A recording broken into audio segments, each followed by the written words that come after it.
ونؤمن به ونتوكل عليه ونعوذ بالله من شرور أنفسنا ومن سيئات أعمالنا من يهد الله فلا مضل له ومن يضلله فلا هادي له وأشهد أن لا إله إلا الله وأشهد أن محمدا عبده ورسوله الذي أرسله بالحق بشيرا ونظيرا وداعيا إلى الله بإذنه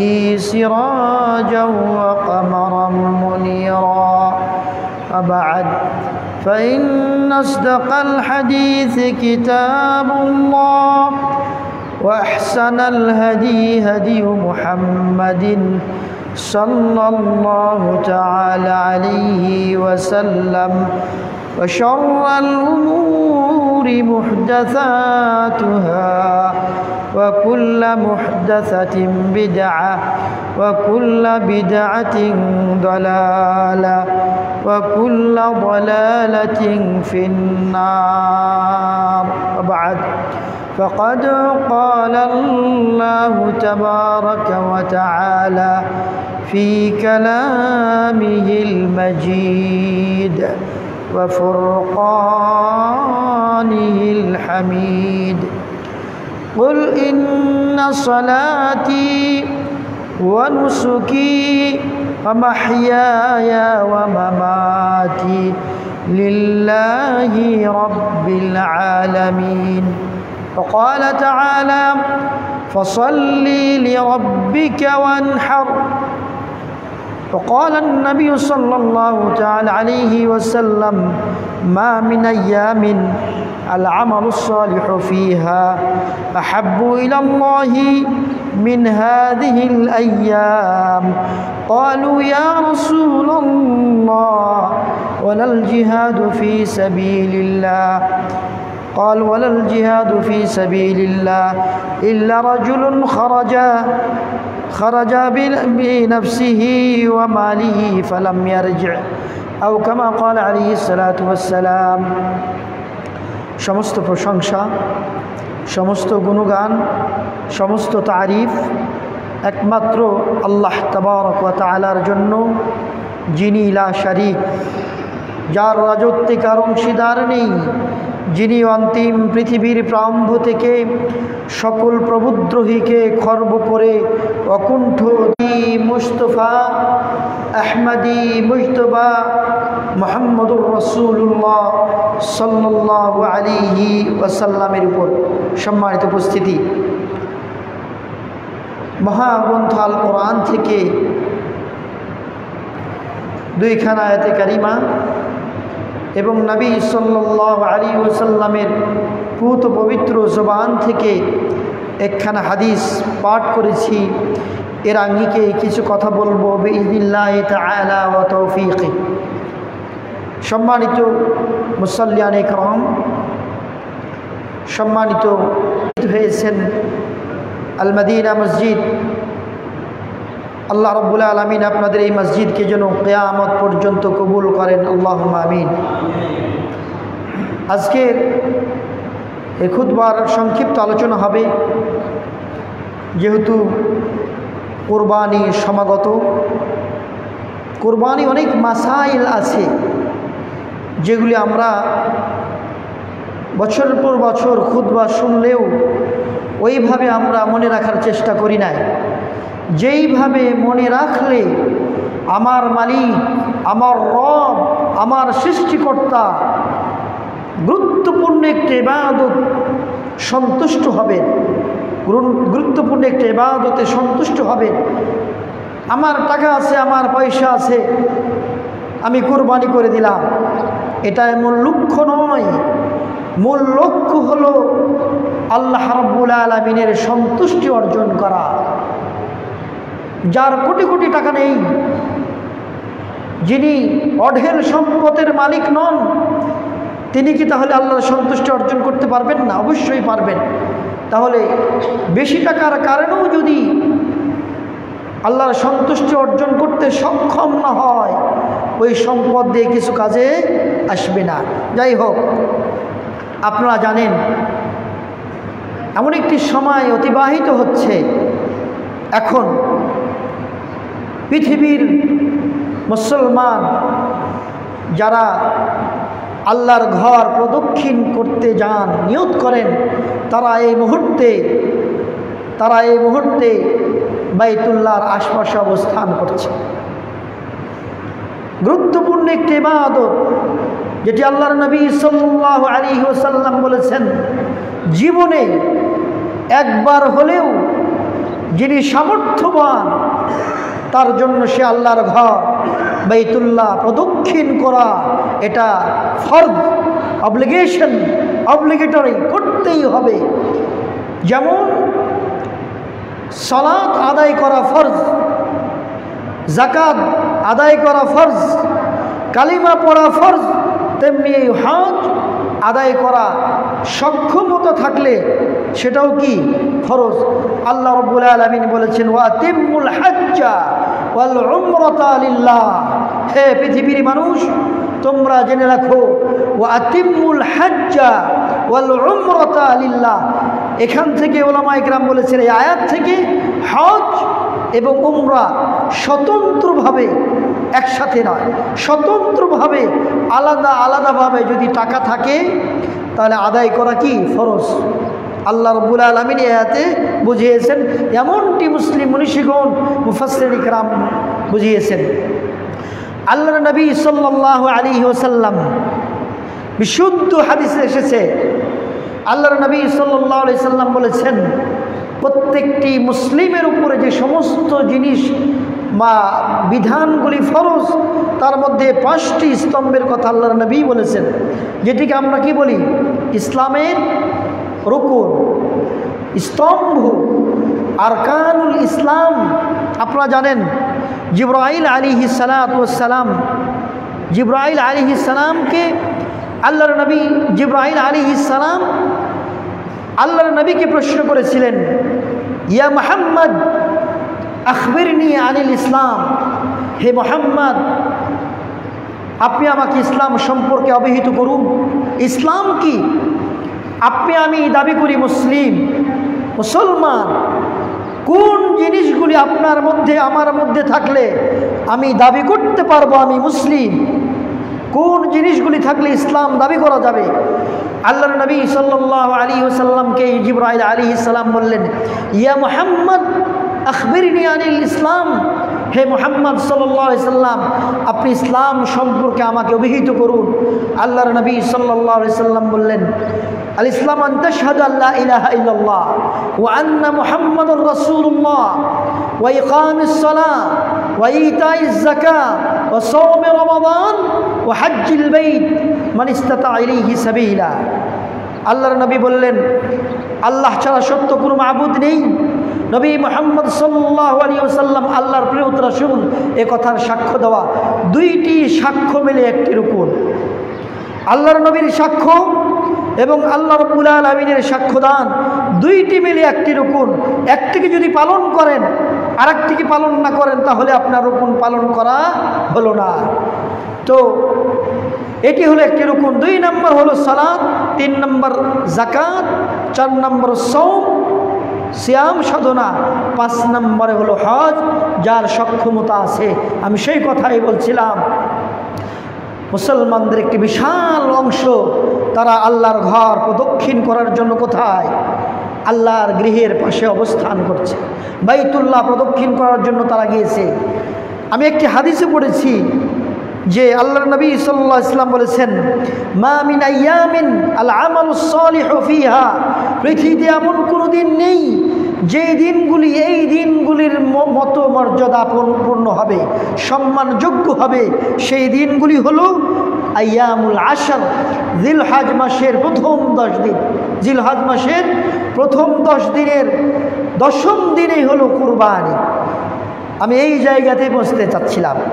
জিলহজ মাসের প্রথম 10 দিনের 10ম দিনে হলো কুরবানি, আর এই 10 দিনের মধ্যেই কুরবানি সীমাবদ্ধ। আল্লাহর নবী সাল্লাল্লাহু আলাইহি ওয়াসাল্লামকে সাহাবায়ে কেরাম বললেন, ইয়া রাসূলুল্লাহ, ইয়া রাসূলুল্লাহ, ওয়ালাল জিহাদু ফি সাবিলিল্লাহ। আপনি যে 10 দিনের কথা এত মহামূল্যবান, এত মহাসম্মানিত, এত সওয়াবপূর্ণ, ফজিলতপূর্ণ, সেগুলিতে আল্লাহ রাস্তায় যদি জিহাদ করতে যাই তার চেয়েও কি দাম বেশি?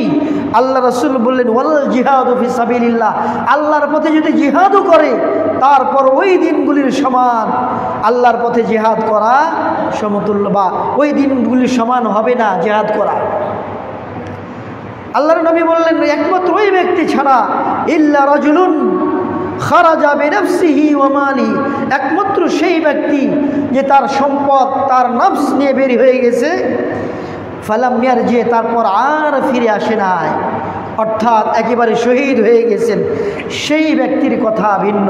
তাহলে আমরা বুঝাতে চাইলাম যেই দিনগুলিতে কুরবানি রয়েছে সেই দিনগুলির ফজিলত এতটা বেশি যে জিহাদকেও পর্যন্ত বলা হয়েছে ওই দিনগুলি সমতুল্য হবে না। এমনকি রমজান মাসের দিনগুলির চেয়েও সওয়াবপূর্ণ ওই জিলহজ মাসের প্রথম 10 দিন। এখন বললেন কিভাবে? এই হাদিস দ্বারা অসংখ্য মনীষীরা বলেছেন, কিন্তু আবার বলেছেন রমজান মাসের শেষ দশকের রাত্রি সমতুল, রাত্রিগুলি সমতুল্য হবে না। কারণ কি? রমজান মাসের শেষ দশকের মধ্যে কি রয়েছে? লাইলাতুল কদর রয়েছে। তাই লাইলাতুল কদর থাকার কারণে রমজান মাসের শেষ দশকের রাত্রিগুলি ভিন্ন, কিন্তু আম দৃষ্টিতে সারা বছরের দিনগুলিকে যদি আপনি বিবেচনা করেন তাহলে আপনার সামনে যে দিনগুলি আসছে জিলহজ মাসের 10টি দিন, সেই দিনগুলি বছরের কোনো দিন, রমজান হোক রমজানের বাইরে হোক, এই দিনগুলির সমতুল্য হবে না। আল্লাহর নবীর সাল্লাল্লাহু আলাইহি ওয়াসাল্লামের এই হাদিস দ্বারা আর মুসলিম মনীষীগণ সালাফ দ্বারা, সাহাবায়ে কেরাম, তাবেঈন, তাবেঈন এবং মুসলিম মনীষীগণের এই দৃষ্টান্ত বা তাদের এই উক্তি দ্বারা প্রমাণিত। সম্মানিত উপস্থিতি, আসুন আল্লাহর নবী সাল্লাল্লাহু আলাইহি ওয়াসাল্লাম তিনি হজের ছোট্ট একটি শিক্ষা বলেই আমি কোরবানির দিকে যাচ্ছি। আল্লাহর নবী সাল্লাল্লাহু আলাইহি ওয়াসাল্লাম হজের দিক নির্দেশনা নিয়ে আসলেন। আল্লাহ রাব্বুল আলামিন তিনি নিজেও হজের যে ঘোষণা দিয়েছেন, ওয়া আতিমুল হজ্জা ওয়াল উমরাতা, খেয়াল করুন, আল্লাহ রাব্বুল আলামিন আদেশ করেছেন ওয়া আতিমুল হজ্জা ওয়াল উমরাতা লিল্লাহ। লিল্লাহ মানে কি?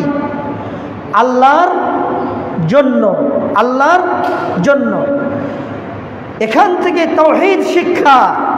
হজ, আপনার হজ, আপনার কুরবান, আপনার হজ এবং আপনার উমরা, ওয়াতিমুল হজ্জা ওয়াল উমরাতা, এটা কোরআনের আয়াত, হাদিস না, কোরআনের আয়াত। ওয়াতিমুল হজ্জা ওয়াল উমরাতা লিল্লাহ, আপনার হজ এবং কুরবানি একমাত্র আল্লাহর জন্য হবে। সুবহানাল্লাহ। সুতরাং তাওহীদ শিখিয়ে দিলেন আল্লাহ রাব্বুল আলামিন হজের ক্ষেত্রে।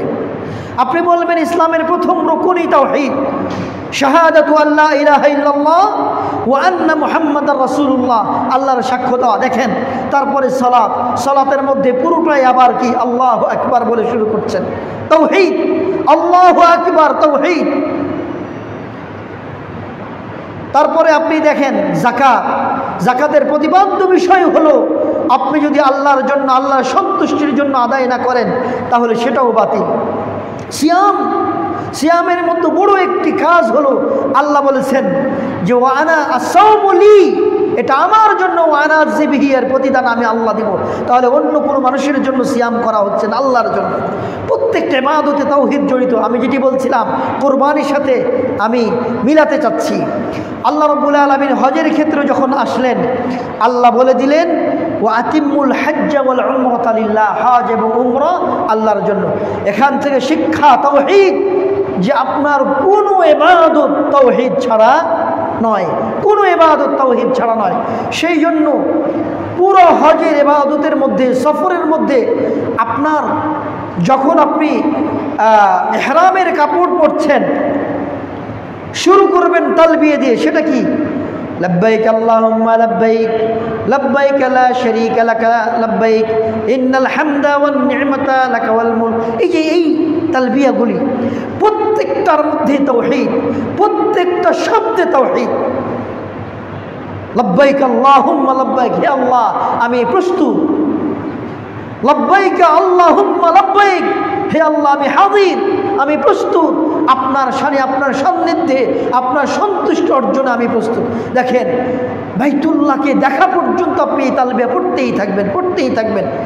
প্রথম আপনি যখন উমরা করবেন, যদি আপনি হজ্জে তামাত্তু করেন, আবার স্বাভাবিক কাপড় পরবেন, আবার 8 তারিখে জিলহজ মাসে যখন মিনায় যাবেন, আবার এহরাম পরে আবার আপনি কি করবেন? শুরু করলেন, নিয়াত শুরু করলেন, তালবিয়া পড়লেন। দেখেন এই যে তাওহীদ, প্রতিটি মুহূর্তে তাওহীদ। আল্লাহ রাব্বুল আলামিন এই তাওহীদের কথা শিক্ষা দিয়েই হজের শুরু। আবার হজের মধ্যে গুরুত্বপূর্ণ একটি পয়েন্ট হলো, আমরা যে বিষয়ে আলোচনা করব সেটার মেইন শিক্ষা হলো কি? আমরা যে বিষয়ে আলোচনা করব সেটা হলো কুরবানি। কুরবানির মধ্যে শিক্ষা কি? দেখেন, ইব্রাহিম আলাইহিস সালামের শিক্ষা বা তার কার্যক্রম থেকেই তো আমরা কুরবানি পেলাম, ঠিক কি না? আল্লাহ রাব্বুল আলামিন বাইতুল্লাহকে নির্মাণ করার জন্য, আল্লাহ রাব্বুল আলামিন বাইতুল্লাহকে নির্মাণ করার জন্য ইব্রাহিম আলাইহিস সালামকে আদেশ করলেন। কাকে? ইব্রাহিম, নবী ইব্রাহিম আলাইহিস সালাম তার ছেলে ইসমাইলকে নিয়ে তিনি বাইতুল্লাহর যে মেন ভিত্তি আছে, ইব্রাহিম আলাইহিস সালাম নিজে বাইতুল্লাহ প্রথম ভিত্তি তুলেন নাই। প্রথম ভিত্তি ছিল ফেরেশতাদেরকে নিয়ে আদম আলাইহিস সালাম। কিন্তু এক সময় যখন মাটি পড়ে, প্লাবনে চাপা পড়ে যখন বাইতুল্লাহর ভিত্তি যখন ঢেকে যায়, ইব্রাহিম আলাইহিস সালাম আবার ওই ভিত্তির উপরেই ভিত্তি তুলেন। তাহলে নতুন করে ইব্রাহিম আলাইহিস সালাম বাইতুল্লাহ তৈরি করেন নাই, বরং ভিত্তির উপরে কি ভিত্তি দিয়েছেন? আল্লাহ রাব্বুল আলামিন সূরা বাকারার 127 নম্বর আয়াতে আল্লাহ কোট করেছেন, ওয়াইদ ইয়ারফাউ ইব্রাহিমুল কাওয়াইদা মিনাল বাইতি ওয়া ইসমাঈল রব্বানা তাকাব্বাল মিন্না ইন্নাকা আনতাস সামিউল আলিম। আল্লাহ রাব্বুল আলামিন বলছেন, হে ইব্রাহিম, ওয়াইদ ইয়ারফাউ ইব্রাহিমুল কাওয়াইদা, আল্লাহ একটা ঘটনাকে পেশ করছেন যে ইব্রাহিম আলাইহিস সালাম যখন কাবা ঘরের মিনাল বাইত ইয়ারফাউ ইব্রাহিমুল কাওয়াইদা, কাবা শরীফের ভিত্তি যখন তিনি প্রস্তুত, ভিত্তিটাকে উঠাচ্ছেন, ও ইসমাইল এবং ইসমাইল সাথে ইসমাইল এবং ইব্রাহিম আলাইহিস সালাম দুআ করলেন, রব্বানা, হে আমাদের মালিক, হে আমাদের রব, তাকাব্বাল মিন্না, আমাদের পক্ষ থেকে কবুল করুন। দেখেন, আল্লাহর অর্ডারে ভিত্তি দিচ্ছেন, আপনার মসজিদ নির্মাণ করছেন, কাবা ঘর নির্মাণ করছেন, আবার আল্লাহ রাব্বুল আলামিন তাকে দুআ করতে বললেন। ইব্রাহিম আলাইহিস সালাম তিনি শঙ্কিত যে আমার এই কাজটাকে আল্লাহ কবুল করবেন কিনা। ইসমাইল আলাইহিস সালাম শঙ্কিত আমার এই কাজটা কবুল করবেন কিনা, সেই জন্য আল্লাহর কাছে তেনা কি করছেন? দোয়া করছেন। সম্মানিত উপস্থিতি, তো ইব্রাহিম আলাইহিস সালাম তিনি যেই কাজ হজ শুরু করলেন, এবং হজের কাজে আল্লাহ রাব্বুল আলামিন একটি গুরুত্বপূর্ণ নিদর্শন, কিয়ামত পর্যন্ত যত মানুষ আসবে সকলের জন্য একটি সুন্নাহ আল্লাহ তাআলা জারি করে দিলেন। সেই সুন্নাহর নাম হলো উদহিয়া বা কুরবানি। সেই সুন্নাহর নাম কি? উদহিয়া বা কুরবানি। সম্মানিত উপস্থিতি, এই শিক্ষা অনুসারে আল্লাহ রাব্বুল আলামিন তিনি একটি আয়াত নাজিল করলেন, সূরা আনআমের 162 নম্বর আয়াত। আল্লাহ তাআলা বলছেন, কুল ইন্না সালাতি ওয়া নুসুকি ওয়া মাহইয়ায়া ওয়া মামাতি লিল্লাহি রাব্বিল আলামিন।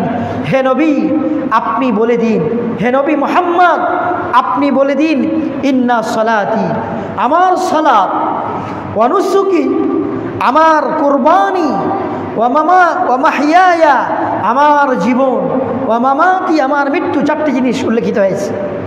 আমার সালাত, আমার কুরবানি, আমার জীবন, আমার মৃত্যু, লিল্লাহি রাব্বিল আলামিন, একমাত্র আল্লাহর জন্য। দেখেন, প্রত্যেকটাতে তাওহীদ, প্রত্যেকটাতে তাওহীদ। চারটা জিনিস বলার পর আল্লাহর নবীকে আল্লাহ শিখিয়ে দিচ্ছেন, আপনি বলুন এটা আমার জন্য। নবী সাল্লাল্লাহু আলাইহি ওয়াসাল্লাম কি তাওহীদ বুঝেন না? অবশ্যই বুঝেন। তারপর শিখিয়ে দিচ্ছেন, আপনি বলুন, আপনি এলান করুন, ঘোষণা করুন যে তাওহীদের মধ্যে যে নিষ্কলুষ সামান্যতম সংশয় সন্দিহান না থাকে।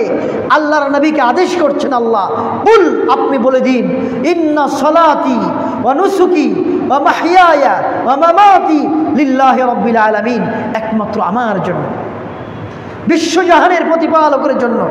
তাহলে আপনার আমার সালাত নির্দিষ্ট কোনো ব্যক্তি বিশেষের জন্য, আপনার আমার কুরবানি কোনো ব্যক্তি বিশেষকে দেখার জন্য যে আমার টাকা পয়সা হয়েছে, আমি যদি বড় কুরবানি না দিই, আমি যদি বড় পশু না দিই, সুন্দর পশু না দিই, রং ভালো না দিই, তাহলে আমাকে এলাকার লোকজন খারাপ বলবে, এজন্যই কি কুরবানি না।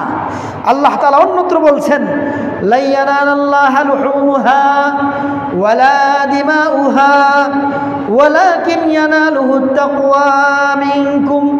আল্লাহ রাব্বুল আলামিন বলছেন যে তোমাদের পশুর গোশত, লা ইয়ানালাল্লাহু লুহুমুহা, তোমাদের কুরবানির গোশত আল্লাহর কাছে যায় না, আল্লাহর কাছে পৌঁছে না। আল্লাহ কি কুরবানির গোশত খান? নাউজুবিল্লাহ। তার কাছে এগুলি কি পৌঁছে না। ওয়ালা দিমাউহা, তার রক্তও পৌঁছে না। কোরআনের আয়াত। আল্লাহ সূরা হজ দেখেন, হজ কেন্দ্রিক যে আলোচনা করছি দেখেন, হজের সাথে কোরবানি সম্পৃক্ত। দেখেন সূরা হজের মধ্যে আল্লাহ কোট করেছেন 37 নম্বর আয়াত। আল্লাহ বলছেন, লা ইয়ানালুল্লাহু লুহুমুহা ওয়ালা দিমাউহা ওয়ালাকিন ইয়ানালুহুত তাকওয়া।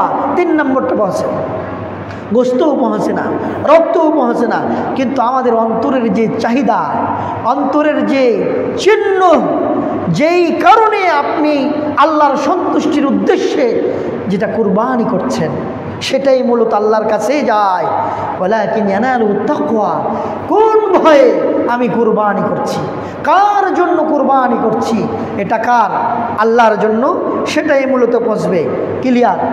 আল্লাহ তাআলা আরও বলছেন, ফাসাল্লি লিরাব্বিকা ওয়ানহার। দেখেন এখানেও তাওহীদ। কুরবানির দিন অর্থাৎ 10ই জিলহজ আপনি ঈদের সালাত আদায় করবেন। আল্লাহ বলছেন, ফাসাল্লি, সূরা কাউসার পড়েন না, ইন্না আতাইনাকাল কাউসার ফাসাল্লি লিরাব্বিকা ওয়ানহার, সূরা কাউসারের 2 নম্বর আয়াত। আল্লাহ বলছেন, হে নবী, আপনি সালাত আদায় করুন। আপনি কি করুন? সালাত আদায় করুন। ওয়ানহার, তারপরে কুরবানি করুন। তারপরে কুরবানি কি? এখানে কিন্তু কুরবানির বিধানটা এসে গেছে। কখন করবেন? সালাতের আগে নাকি পরে? এই আয়াত দ্বারা বুঝে যায় আগে সালাত, আমি ধারাবাহিক আলোচনায় আসছি, তারপরে কুরবানি। আল্লাহ বলছেন, ফাসাল্লি লিরাব্বিকা, তোমার রবের জন্য নামাজ পড়ো। তাহলে ওই যে ইসলামের 5টি রুকুন, দ্বিতীয় রুকুন ছিল সালাত, ইকামিস সালাত। তাহলে সালাতটা যে আল্লাহর জন্য, এই আয়াতে দেখেন সূরা কাউসারের 2 নম্বর আয়াত, আল্লাহ কি বলছেন? ফাসাল্লি লিরাব্বিকা ওয়ানহার, হে নবী আপনি নামাজ পড়ুন। কার জন্য? আপনার জন্য, মানুষের জন্য না, তোমার রবের জন্য। ওয়ানহার, এবং কুরবানিও করুন। কেউ কেউ বলেছেন যে মাঝখানে রবের জন্য বললেন কেন? আগে সালাত, মাঝখানে তোমার রবের জন্য, পরে কুরবানি। এর অর্থ হলো এই যে দুইটাই কি মাঝখানে নিয়ে এসে সেতু বন্ধন তৈরি করেছে। দুইটাই হবে আল্লাহর জন্য, দুইটাই হবে কার জন্য? আল্লাহর জন্য। সম্মানিত উপস্থিতি, আসুন কুরবানি কেন আমরা করব, কুরবানি কেন করব, এই বিষয়গুলো ছোট্ট এতি জানি নি। কুরবানি করবে 1 নম্বর উদ্দেশ্য হলো আল্লাহর শুকর গুজার বান্দা হওয়ার জন্য। কি হওয়ার জন্য? আল্লাহর জন্য শুকর গুজার বান্দা হই, আল্লাহর শুকরিয়া করণার্থে কুরবানি করব। আল্লাহ রাব্বুল আলামিন আপনাকে সামর্থ্য দিয়েছে, আর একজন ভাইকে দেয়নি, আপনাকে আল্লাহ সামর্থ্য দিয়েছে। এই কুরবানি করে আপনি আল্লাহর শুকরগুজার বান্দা হবেন। 1। 2 নম্বর হলো ইব্রাহিম আলাইহিস সালামের সুন্নাহ। ইব্রাহিম আলাইহিস সালাম যে সুন্নাহ জারি করলেন, প্রচলন করলেন, সেই সুন্নাহকে পুনরুজ্জীবিত করবেন আপনি কুরবানির মাধ্যমে।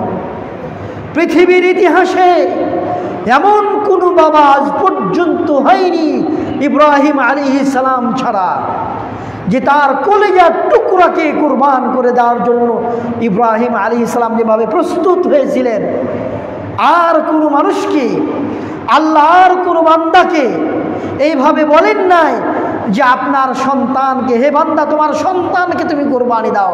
একমাত্র ইব্রাহিম আলাইহিস সালাম ছাড়া কাউকে বলেন নাই। তাহলে ইব্রাহিম আলাইহিস সালামের সুন্নাহকে কি করব আমরা? পুনরুজ্জীবিত করব। দেখেন ইব্রাহিম আলাইহিস সালাম, ছোট্ট ঘটনা আমি একটু বলে নিই, আপনারা অনেকেই শুনেছেন যে ইব্রাহিম আলাইহিস সালাম তিনি আল্লাহ তাআলা যখন তাকে আদেশ করলেন কুরবানি করার জন্য, তো স্বপ্নে তিনি দেখেছেন এই ঘটনাটা, তিনি তার ছেলেকে বলছেন। কোরআনে কারিমে আল্লাহ তাআলা সূরা সাফফাত, নাম হলো সূরা সাফফাতের 102 নম্বর আয়াত, এই পুরো ঘটনাকে আল্লাহ ছোট্ট করে একটা আয়াত উল্লেখ করেছেন। ফালাম্মা বালাগা মা'আহু সা'য়া ক্বালা ইয়া বুনাইয়া ইন্নী আরা ফিল মানাম। যখন ইব্রাহিম আলাইহিস সালামের সন্তান ইসমাঈল আলাইহিস সালাম তিনি যখন একটি বয়সে উপনীত হলেন, তখন ইব্রাহিম আলাইহিস সালাম স্বপ্নে দেখলেন। কোরআনে আল্লাহ বলছেন যে ইন্নী ইয়া বুনাইয়া ইন্নী আরা ফিল মানাম, হে সন্তান, হে বৎস, আমি স্বপ্নে দেখেছি যে আন্নী আযবাহুকা ফিল মানাম, আমি তোমাকে স্বপ্নে জবেহ করছি, কুরবান করছি। ফানজুর মাযা তারা, হে আমার ছেলে সন্তান, হে আমার ছেলে, তুমি কি মনে করো, এটার সম্বন্ধে তোমার অভিব্যক্তি কি? ইসমাঈল আলাইহিস সালাম বললেন ইয়া বাতি, ক্বালা ইয়া বাতি ইফআল মা তুমার, হে আমার বাবা, আপনাকে যে আল্লাহ আদেশ করেছেন সে আদেশ আপনি অবশ্যই বাস্তবায়ন করবেন। সুবহানাল্লাহ। সাতাজিদুনি ইনশাআল্লাহু মিনাস সাবিরিন।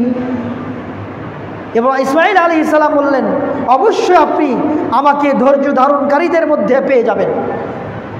দেখেন বাবা এবং সন্তানের যে হেওয়ার সংলাপ আল্লাহ তাআলা কোরআনে কারীমে সূরা সাফফাতের 102 নম্বর আয়াতে কোট করেছেন। কত চমৎকার ঘটনা, দৃশ্য। বাবাও প্রস্তুত ছেলেকে কুরবান করার জন্য, ছেলেও প্রস্তুত আল্লাহর অর্ডার, আল্লাহর আদেশ বাস্তবায়ন করার জন্য। তো এইভাবে আল্লাহ রাব্বুল আলামিন কি করলেন, ইব্রাহিম আলাইহিস সালামকে যখন অর্ডার করলেন, ইব্রাহিম আলাইহিস সালাম প্রস্তুত, ইব্রাহিম আলাইহিস সালাম কুরবান করার জন্য প্রস্তুত হলেন। ইসমাঈল কুরবান না হয়ে আল্লাহ চাইলেন ইব্রাহিমের ঈমান পরীক্ষা করার জন্য। সুবহানাল্লাহ। ইব্রাহিম আলাইহিস সালাম পরীক্ষায় পাশ করলেন, ইসমাঈলও পাশ করলেন। সেই ইসমাঈলের পায়ের গুতায় বলা হয়েছে যে জমজম কূপের যে নির্মাণ, যে প্রস্তুত, সেই জমজমের পানি আজকে আমরাও পাই। সুবহানাল্লাহ। ইব্রাহিম আলাইহিস সালাম যদি তার ছেলেকে কুরবান করে দিতেন, আল্লাহ যদি নিয়ে নিতেন, তাহলে এই ঘটনা হয়তো প্রলম্বিত হতো। কিভাবে চাইতেন আল্লাহ ভালো জানেন, হয়তো জমজমের পানি পেতাম না। আল্লাহ চেয়েছেন এইভাবে, এই ধারাবাহিকতায় আল্লাহ চাইবেন। তো দেখেন কি সিস্টেম আল্লাহ তাআলার, ইরাদা কাউনিয়া, আল্লাহ তাআলার চাওয়া, আল্লাহ এভাবেই চেয়েছেন। তো এটা আল্লাহ শুকরিয়া। 2 নম্বর কাজ হলো বা 3 নম্বর, যে এই কুরবানি করার মাধ্যমে, এই কুরবানি করার মাধ্যমে আপনি আমি সাধারণ মানুষকে, গরিব দুস্থ মানুষকে হেল্প করব। আমার গোস্তের মাধ্যমে আরেকজন গরিব দুস্থ লোক ঈদের দিনে তার চোখে মুখে হাসি ফুটবে, ঠিক কিনা? আপনি গোস্ত পেলেন, এটি কুরবানি করে ভাগাও পান, অথবা পূর্ণ একটি পশু জবাই করে 20 কেজি পেলেন, 10 কেজি পেলেন, 1 মণ পেলেন, কিছু অংশ একটা ফ্যামিলিকে দিয়ে দিলেন, তার সন্তানাদি মিলে যে তারা আহার করলো, এটা খুশি হবে না? এই খুশিতে আপনি কি ভাগিদার না? অবশ্যই। এটা হলো এই কুরবানির উদ্দেশ্য। সম্মানিত উপস্থিতি, আসুন আল্লাহ রাব্বুল আলামিন এই উদ্দেশ্যগুলির মাধ্যমে কুরবানিকে আল্লাহ তাআলা প্রচলন করিয়েছেন। আরেকটি উদ্দেশ্য হলো যে মুসলিম সর্বাবস্থায় তার যতটা কাছের জিনিস, মূল্যবান জিনিস, মহামূল্যবান জিনিস কুরবান করতে প্রস্তুত থাকবে। ইব্রাহিম আলাইহিস সালামের সন্তানকে কুরবান করার মাধ্যমে তিনি আমাদেরকে শিখিয়েছেন যে এটা কি, এটা সবচেয়ে মহামূল্যবান বিষয়টাও কুরবান করার জন্য মানুষ কি থাকবে, প্রস্তুত থাকবে। এটা এখান থেকে শিক্ষা সংক্ষিপ্তভাবে বলছি। আসুন, কুরবানি করার বিধানটা কি? অনেকেই মনে করে যে টাকা পয়সা আছে, কুরবানি না করলে হয়তোবা আমি একেবারে গুনাহগার হয়ে যাচ্ছি, অথবা যিনি দরিদ্র মানুষ কুরবান দিতে পারছেন না, তিনি একটা সংশয়ে ভোগেন যে আমি কি আসলে আল্লাহর একটা বিধান তরক করে গুনাহগার হয়ে গেলাম কিনা। উভয় একটা চিন্তা থাকে। আসলে ইসলামের বিধানটা কি, মানে কুরবানি করাটা কি ফরজ নাকি মানে সাধারণ কাজ? এ বিষয়টা শরীয়ত কি বলে, কি বিভিন্ন মতনৈক্য রয়েছে। কোরআন এবং হাদিসের উদ্ধৃতি অনুযায়ী কোরবানি করাটা কেউ বলেছেন যেটি ওয়াজিব মানে আবশ্যক, আবার কেউ বলেছেন সুন্নাতি মুআক্কাদা। তবে দলিলের ভিত্তিতে সর্বদিক থেকে যেটা বলা যায় এটা আবশ্যক না, এটা কি সুন্নাতি মুআক্কাদা। যার সামর্থ্য আছে তিনি অবশ্যই দেওয়ার চেষ্টা করবেন, এটা বলা হয়েছে। তার প্রমাণ আল্লাহর নবী সাল্লাল্লাহু আলাইহি ওয়াসাল্লাম থেকে বিভিন্ন হাদিস এসেছে যে আনাস ইবনে মালিক, আমরা 1:30 পর্যন্ত আগাবো ইনশাল্লাহ। আমরা যেহেতু আমাদের শ্রদ্ধেয় ভাই নুরুল ইসলাম ভাই আমাকে নিয়ে এসেছেন, আল্লাহ তাআলা তাকে কবুল করুন। আপনারা অনেকেই এর সাথে জড়িত, এ মসজিদ নির্মাণ করেছেন, আল্লাহ তাআলা আপনাদের প্রত্যেকেই যেন জাযায়ে খায়ের দান করুন। এই মসজিদটা যেন আবাদ হয়, এটা প্রত্যেকের দায়িত্ব। আপনাদের যারা আছেন, শুধু উনি কাজ করবেন বা আরেকজন কাজ করবেন না। আলহামদুলিল্লাহ, আমরা যেহেতু দূর থেকে এসেছি মেহমান, কিছু কথা আপনাদেরকে শোনাতে চাই।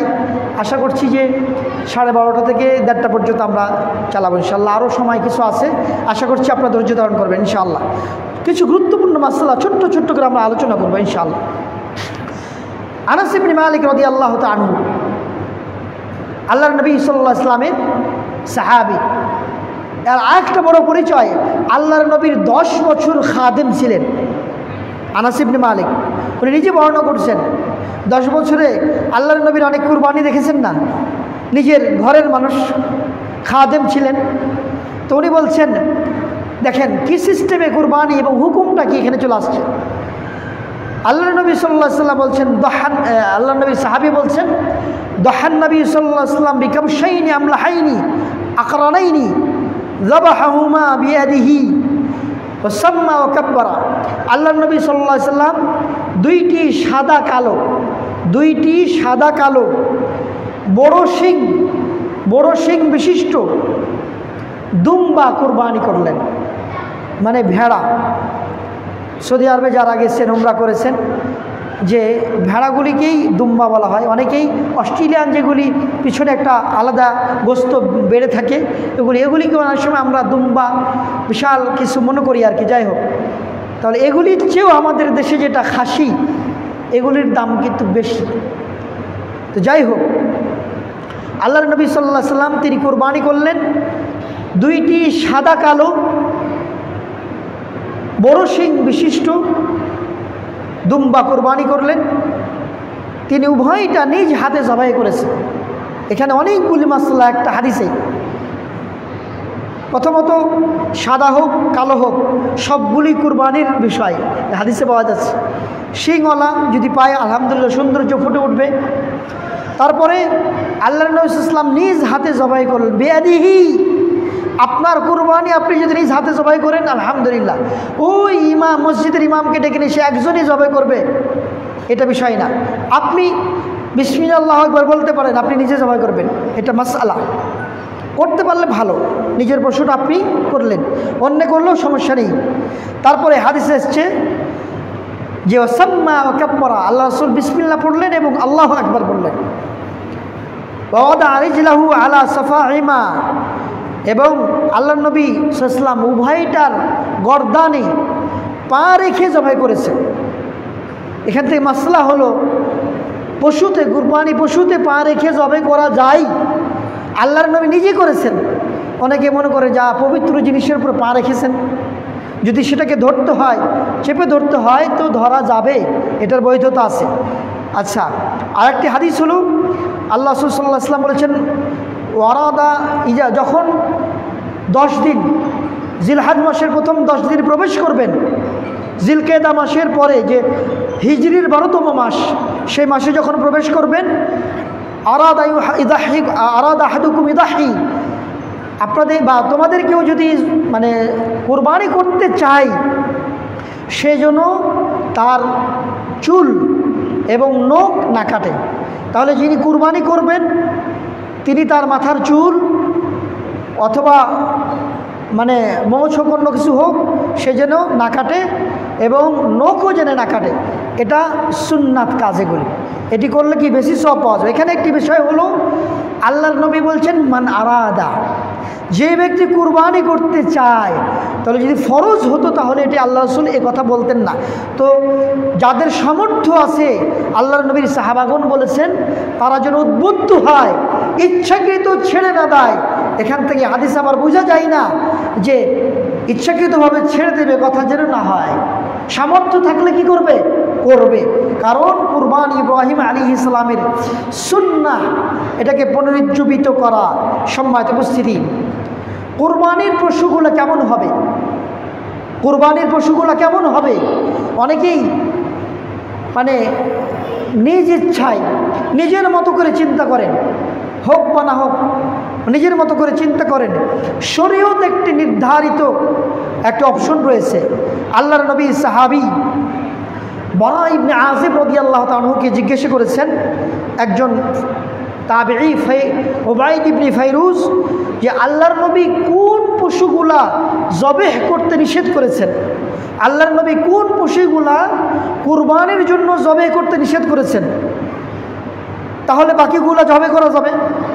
যেইগুলি নিষেধ সেগুলি বাদ দিয়ে 4 প্রকার পশু আল্লাহর নবী জবেহ করতে নিষেধ করেছেন।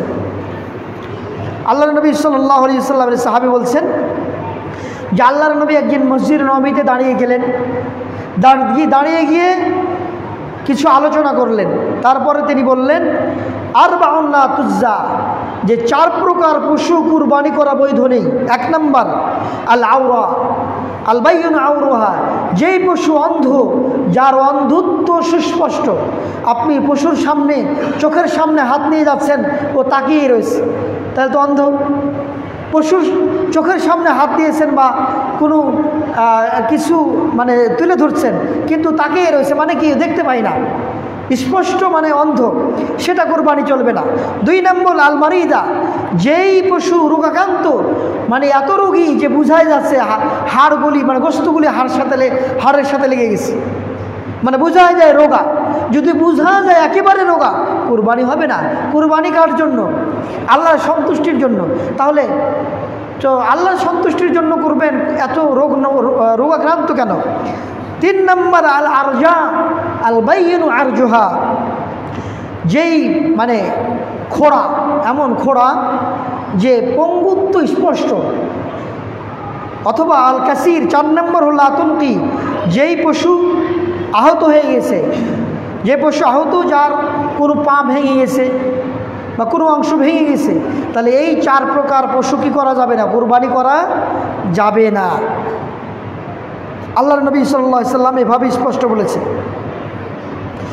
একজন সাহাবী বলছেন ইন্নী আকরাহু ইয়াকুনা ফিস সিন্নি নাকস, যদি দাঁতে কোনো অস্পষ্ট কিছু থাকে বা ত্রুটি থাকে দাঁতে, তাহলে উনি বলছেন যে এটা আমি অপছন্দ করি। তারপর বলছে যদি তার কানে কোনো সমস্যা থাকে সেটাও আমি অপছন্দ করি। আল্লাহর নবী সাল্লাল্লাহু আলাইহি ওয়াসাল্লাম বলছেন যদি কোনো কিছু অপছন্দ করো সেটা বাদ দিয়ে দিবা। কি করবে? বাদ দিয়ে দিবে। তবে 4 প্রকার সুস্পষ্ট কথা বলেছেন। 4 প্রকার অন্ধ এবং কি আপনার রোগাক্রান্ত এবং খোড়া এবং কোনো জিনিস একেবারে পা ভেঙে যাওয়া, এই 4 প্রকার জিনিস থেকে আমাদের কি করতে হবে? দেখতে হবে পশু কুরবানি করার ক্ষেত্রে। আচ্ছা, যে পশুতে কুরবানি করা যায়, আপনি কোনগুলি কুরবানি করবেন? আপনি কি মনে করবেন যে বাজার থেকে ধরে নিয়ে চলে গেলেন একটা ব্রয়লার মুরগি দিয়ে বললেন আমি কুরবানি করে দিলাম, মানে কথার কথা, মানে এটা কি কুরবানি হয়ে যাবে? মানে কোনগুলি কুরবানি? কুরবানির পশুর ধরন কি? শরীয়তে একটা দিক নির্দেশনা আছে না? না আপনি যেটাই মনে করবেন সেটাই কুরবানি না, এটা অবশ্যই দিক নির্দেশনা আছে। আল্লাহ তাআলা বলে দিয়েছেন সূরা হজের 34, আগে একটা আয়াত বলেছিলাম কত? হজের 37, এটা হলো 34 সূরা হজের মধ্যে আল্লাহ তাআলা বলছেন ওয়ালিকুল্লি উম্মাতিন জাআলনা মানসাকা, প্রত্যেক সম্প্রদায়ের জন্য আমি মানসাক করে দিয়েছি। হজের জন্য হাদি কুরবানি করা আমি নির্ধারণ করে দিয়েছি। আল্লাহ বলছেন প্রত্যেক সম্প্রদায়ের জন্য কুরবানি করা পশু নির্ধারণ করে দিয়েছি। তাহলে নির্ধারিত আছে না নাই? আচ্ছা, এগুলি আল্লাহ একটা একটা করে বলেন নাই যে খাসি অথবা গরু অথবা উট, এটা আল্লাহর নবী কি করেছেন? হাদিসে বলেছেন। এখান থেকে যারা হাদিস অস্বীকারী তাদের চপটাঘাত, যে আল্লাহর নবী সাল্লাল্লাহু আলাইহি ওয়াসাল্লামের কথা অনুসরণ করতে হবে, না হলে আপনার কুরবানি করার কোনো সক্ষমতা নাই। কিভাবে কুরবানি করবেন? কোন পশু কুরবানি করবেন? আল্লাহর নবী সাল্লাল্লাহু আলাইহি ওয়াসাল্লাম এটা কোরআনের ব্যাখ্যা অনুযায়ী হাদিসে বলেছেন। তাহলে হাদিসকে কেউ অমান্য করে শুধু কোরআন মানার কোনো অপশন নাই। হাদিস অস্বীকার করে শুধু কোরআন মানার মাধ্যমে ইসলাম মানার সক্ষমতা নাই। এখানে আল্লাহ বলছেন প্রত্যেক সম্প্রদায়ের জন্য মানসাক নির্বাচন করেছি। কোন মানসাক আপনি বলুন তো? হাদিস ছাড়া বলুন কিভাবে কুরবানি করবেন, কোন নিয়মে কুরবানি করবেন, কখন কুরবানি করবেন, এবং আপনার কোন কোন পশুতে কুরবানি করবেন। আল্লাহর নবী সাল্লাল্লাহু আলাইহি ওয়াসাল্লাম হাদিসে বলে দিয়েছেন। আল্লাহর নবী সেগুলি কি করেছেন? বলে দিয়েছেন। যদিও বাহিমাতুল আনাম এসেছে, বাহিমাতুল আনাম দ্বারা হাদিসে এসেছে। এই সূরা হজের এই 34 নম্বর আয়াত আল্লাহ বাহিমাতুল আনাম বলেছেন, লিয়াযকুরু ইসমাল্লাহি আলা মা রাযাকাকুম মিন বাহিমাতিল আনআম। আল্লাহ রাব্বুল আলামিন তোমাদের উপর যে আল্লাহর নাম, মানে সেই পশুগুলোর উপরে যেন আল্লাহর নাম স্মরণ, আপনার কুরবানি করা জায়েজ না। এখন বাহিমাতুল আনাম কি? হাদিসে যেতে হবে, ঠিক কি না? কোরআনে বাহিমাতুল আনাম বলছেন আল্লাহ। বাহিমাতুল আনাম কি? এটা যেতে হবে কোথায়? হাদিসে। বাহিমাতুল আনাম এখন যদি বলেন যে চতুষ্পদ জন্তু, চতুষ্পদ জন্তু তো কুকুরও আছে, আছে না নাই? যারা হাদিস অস্বীকারী, যারা কোরআন মান্যওয়ালা দাবিকারী, তাদের কোনো গতি নাই হাদিস মানা ছাড়া।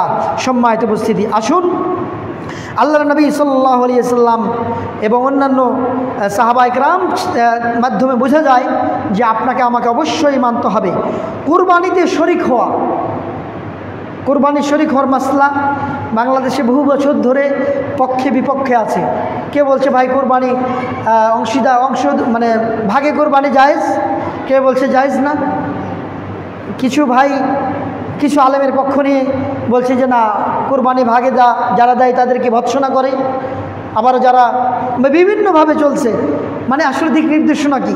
আমরা যারা মদিনায় লেখাপড়া করেছি, আলহামদুলিল্লাহ 18টি বছর মদিনার মসজিদে নববীর বারান্দায় মদিনা ইসলাম বিশ্ববিদ্যালয়ে লেখাপড়ার সুযোগ হয়েছে। বিশ্ববরণ্য স্কলার যারা মাদানী ওলামা ইকরাম, যারা ধারাবাহিকভাবে দিন মদিনায় প্রচার করে আসছেন, মদিনার আলেমগণ, তাদের কাছ থেকে যে হাদিসের ব্যাখ্যাগুলো পেয়েছি, কয়েকটা হাদিস উল্লেখ করি ইনশাআল্লাহ সংক্ষিপ্তভাবে। আল্লাহ রাসূল সাল্লাল্লাহু আলাইহি ওয়াসাল্লাম থেকে একটি হাদিস পাওয়া যায়, জাবের রাদিয়াল্লাহু তাআলা আনহু, তিনি বলছেন নাহারনা মা রাসূলুল্লাহ সাল্লাল্লাহু আলাইহি ওয়াসাল্লাম আমাল হুদাইবিয়া, হুদাইবিয়ার দিন আমরা উটে 7 জন এবং গরুতে 7 জন কুরবানি করেছি। আর একটা হাদিস এসেছে উটে 10 জন এবং গরুতে 7 জন কুরবানি করেছি। এই হাদিসটি স্পষ্ট, গরুতে বা উটে 7 জন অথবা উটে 10 জন আর গরুতে 7 জন স্পষ্ট। এখন কেউ কেউ বলছেন যে যেহেতু এটা হুদাইবিয়া সফরে ছিল সেজন্য সফরে খাস, কিন্তু কোনো মুসলিম মনীষীর পুরাতন আলেম কেউ বলেন নাই যেটা সফরের জন্য খাস। কথা ক্লিয়ার? কোনো মদিনার কোনো আলেমও বলেন নাই যে এটা সফরের জন্য খাস। আল্লাহর নবী সাল্লাল্লাহু আলাইহি ওয়াসাল্লাম তারপরে বহু বছর আপনার সাহাবা ইকরাম, একটা বিশাল একটা যুগ ছিল, প্রায় হিজরির 40 আপনার মানে যেটাকে খোলাফায়ে রাশেদার যুগেও তারাও কোনো সময় এ ধরনের মদিনায় এসে যে 7 ভাগে 7 কুরবানি ভাগা 7 জনে দিতে পারবেন এরকম কোনো উদ্ধৃতি আসে নাই। ইমাম সানাআনী রহমতুল্লাহ আলাইহি বলছেন, দেখেন দাল্লাল হাদিস আলা জাওয়াজিল ইশতিরাক ফিল বুদন ওয়াল বাকরা আলা আন্নাহুমা ইয়াজিয়ানান সাবা। ইমাম সানাআনী বলছেন এই হাদিসটি প্রমাণ করে যে উটে এবং গরুতে 7 ভাগা দেওয়া যাবে, জায়েজ, এটা এই হাদিস প্রমাণ করে। সুবহানাল্লাহ। এটা ইমাম সানাআনী রহমতুল্লাহ আলাইহি সুবুলুস সালাম একটি বই আছে যেটা তিরমিজি শরীফে, যেটা আপনার যেটা একটি হাদিস গ্রন্থের কি ব্যাখ্যা, বুলুগুল মারামের ব্যাখ্যা হাদিস গ্রন্থ। বুলুগুল মারাম কি বুখারী শরীফ এবং মুসলিম শরীফের হাদিসগুলি, আহকাম বিধিবিধানের হাদিসগুলি একত্রিত করা হয়েছে। এই হাদিসের যেটি ভাষ্যধারা দিয়েছেন ইমাম সানাআনী রহমতুল্লাহ আলাইহি। আচ্ছা, আরেকটি হাদিস নেই, ইমাম আবু ঈসা তিরমিজি, ইমাম তিরমিজি রহমতুল্লাহ আলাইহি যে সুনানে তিরমিজি জমা করেছেন, উনি নিজে বলছেন, দেখেন এই হাদিসটি বর্ণনাকারী বলছেন, ওয়াল আমালু আলা হাযাল হাদিস ইন্না আহলিল ইলম মিন আসহাবিন নবী সাল্লাল্লাহু আলাইহি ওয়াসাল্লাম ওয়া গায়রিহিম ইয়ারাউনাল জুজুর আন সাবা ওয়াল বাকারা আন সাবা। বলছেন যে সাহাবায়ে কেরাম থেকে শুরু করে ইমাম তিরমিজি বলছেন, হাদিসটি সুনানে তিরমিজিতে বর্ণনা করে যে সাহাবায়ে কেরাম থেকে শুরু করে সাহাবায়ে কেরাম এবং সাহাবায়ে কেরামের বাইরে সকলেই এটা মনে করেন যে উটে এবং গরুতে 7 ভাগা জায়েজ, এটা সবাই এই আকীদা পোষণ করেন। সুবহানাল্লাহ। ক্লিয়ার? ইমাম শাফি বলছেন যে ইন্না যালিকা ইজজিহু আলা কুল্লি ওয়াজহিন ওয়া আত্তাফাকু আলা আন্নাহু লা ইজজি আন আকসার মিন 7। বলছেন যে 7 জনের বেশি গরুতে দেওয়া যাবে না, এটা একমত। 7 জনের বেশি গরুতে দেওয়া যাবে না, তাহলে 7 পর্যন্ত দেওয়া যাবে। কথা ক্লিয়ার? ইমাম শাফি রহমতুল্লাহ আলাইহি বলছেন। তাহলে আমরা অসংখ্য মানে ওলামায়ে কেরামের উদ্ধৃতি পাচ্ছি, মুতাবার গ্রহণযোগ্য, যে তাদের উদ্ধৃতি হলো যে কুরবানি কি করা যাবে, দেওয়া যাবে। আচ্ছা, তারপরে আমরা আরেকটা কয়েকটি মাসআলা সংক্ষিপ্তভাবে আসি। কুরবানি করার সময় পদ্ধতি কি এবং দোয়া কি, ছোট্ট করে আলোচনা।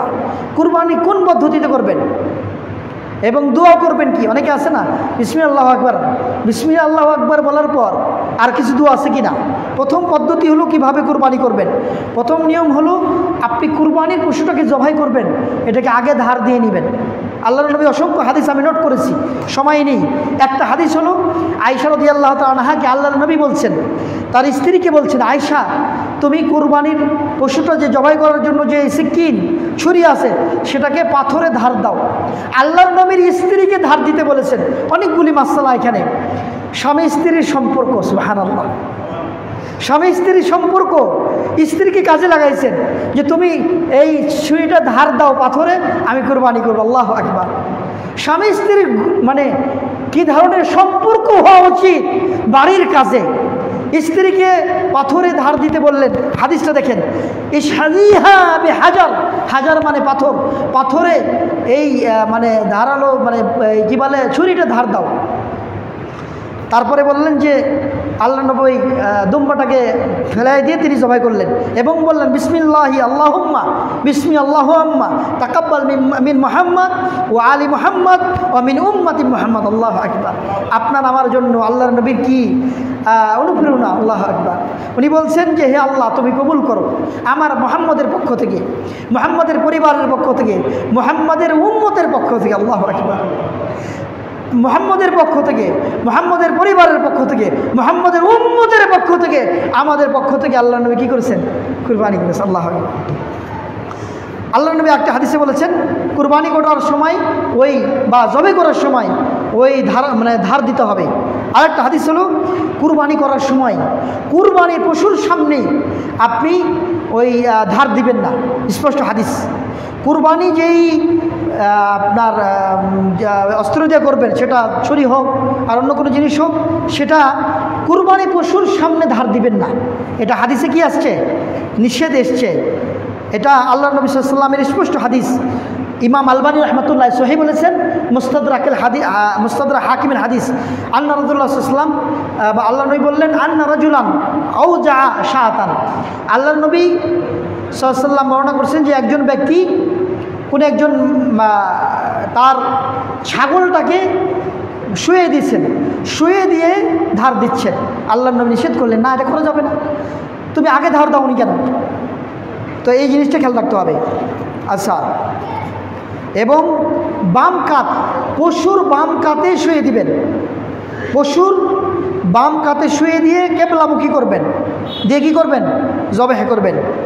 আল্লাহর নবী সাল্লাল্লাহু আলাইহি ওয়াসাল্লাম জবাই করার সময় কতটুকু? যেই দিন কুরবানি, ঈদের নামাজ, খেয়াল করবেন, ঈদের নামাজ যেই দিন, তারপরে আরও 3 দিন, 2 দিন না, অনেকেই মনে করে 2 দিন, অনেকেই মনে করে কুরবানি করা 3 দিন, সঠিক নয়, কুরবানি করা হলো 4 দিন। যেই দিন ঈদের সালাত, ঈদের সালাত 1 দিন, তারপরে 11তম দিন, 12তম দিন, 13তম দিন।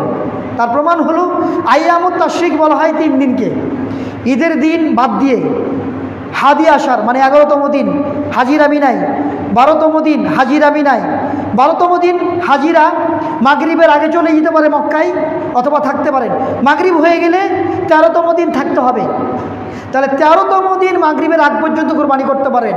তাহলে 10 তারিখ ঈদের দিন 1, 11তম দিন, 12তম দিন, 13তম দিন, কয়দিন হলো? 4 দিন কুরবানি করতে পারবেন। অনেকে মনে করে 3 দিন, হাদিস দ্বারা প্রমাণিত। আমি দলিলগুলো এখন বলতে পারছি না, সময় যেহেতু আমাদের শেষ। সংক্ষিপ্ত আরেকটা মাসালা, সেটা হলো কুরবানির পশুর গোস্তটা।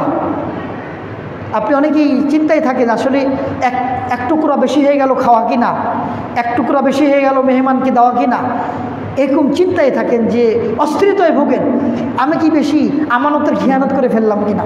এটা ভালো চিন্তা, তবে সুন্নাহ কি, সিস্টেমটা কি, এবং কতটুকু করলে আপনার দিল প্রশান্তি হবে।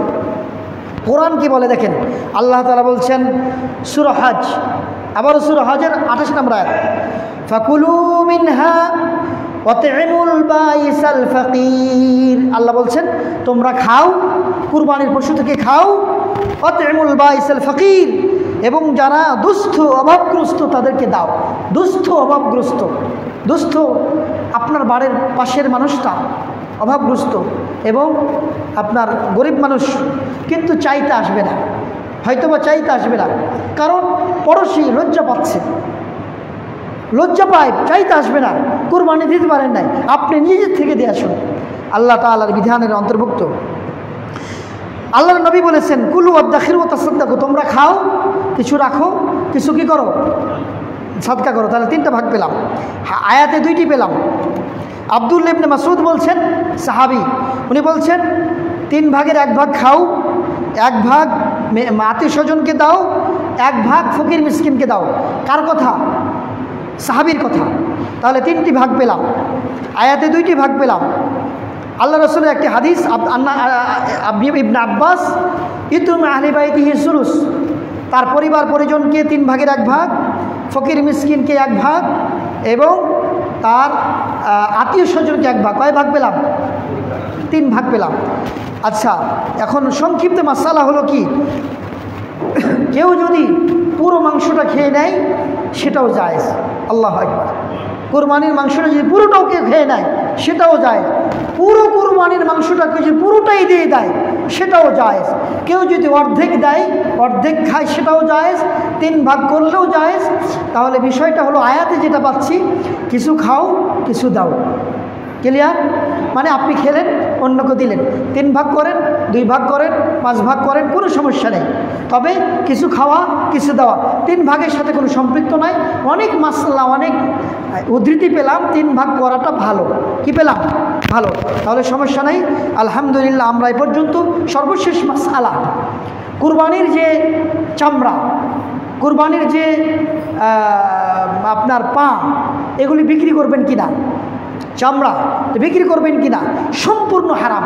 মাসলা সংক্ষিপ্তভাবে বলছি, কুরবানির কোনো অংশ বিক্রি করা, সেটা চামড়া হোক, আপনার পা হোক, কোনো কিছু বিক্রি করা জায়েজ নাই। বিশুদ্ধ হাদিস, মানবা, আল্লাহ নবীর হাদিস, মানবা জিলদা উযহিয়াতি, তার কুরবানির পশুর চামড়া কেউ যদি বিক্রি করে, ফালা উযহিয়া, তার কোনো উযহিয়া মানে কুরবানি নাই। সুবহানাল্লাহ। কেউ যদি কুরবানির চামড়া বিক্রি করে তার কুরবানি হবে না।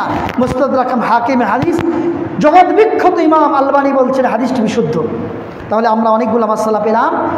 আর কুরবানি যিনি জবাই করবেন, যিনি আপনার এই যে পশুটাকে প্রস্তুত করবেন, তাকে আপনি যদি কুরবানির গোশত 10 কেজি 5 কেজি দিয়ে দেন, এটাও হারাম।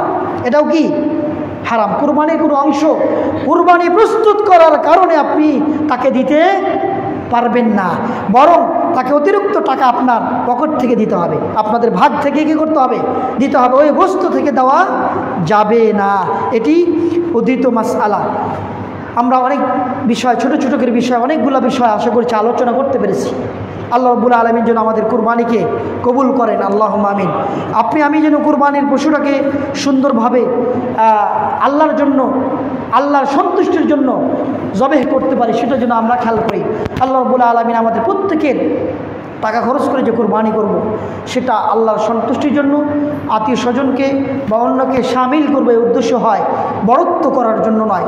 আল্লাহ তাআলা এত বড় একটা ইবাদতকে যেন আমি নিষ্কলুষ রাখি, মানে আল্লাহর জন্য খাস করি, আল্লাহর জন্য যেন এটাকে উপহার দিই। আল্লাহ রাব্বুল আলামিন আমাদের ইবাদতগুলি যেন কবুল করেন।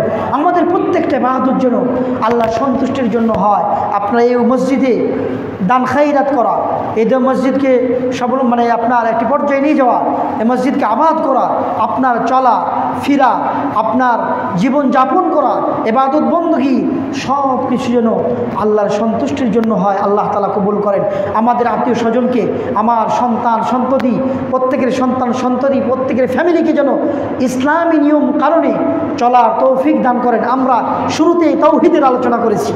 এই তাওহীদকে যেন বুলন্দ করার, বুঝার, গুরুত্ব সহকারে জানার তৌফিক দান করেন, আমিন। তাওহীদ ছাড়া কোনো পরিত্রাণ নেই, তাওহীদ ছাড়া কোনো আমল গ্রহণ হবে না, হজও কবুল হবে না, ইবাদত কবুল হবে না, কুরবানিও কবুল হবে না। সেটাই মূলত শিক্ষা। আল্লাহ রাব্বুল আলামিন তৌফিক দান করুন, সেই কাজ যেন আমরা করতে পারি, আমিন। বারাকাল্লাহু লানা ওয়া লাকুম ফিল কোরআন আযীম ওয়া নাফা'না ওয়া ইয়াকুম বিল আয়াতি যিকিল হাকীম। ইন্নাহু তাআলা জাওয়াদুন কারীমুন মালিকুম রাউফুর রহিম।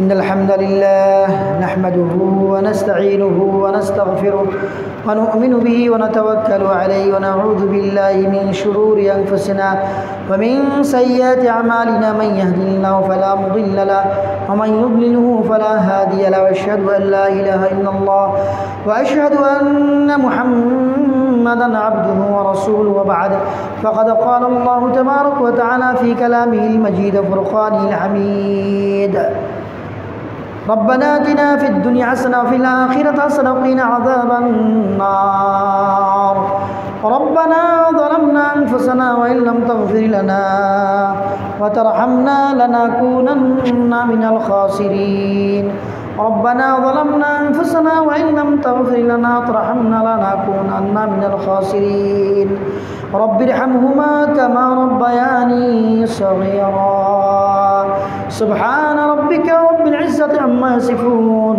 وسلام على المرسلين والحمد لله رب العالمين.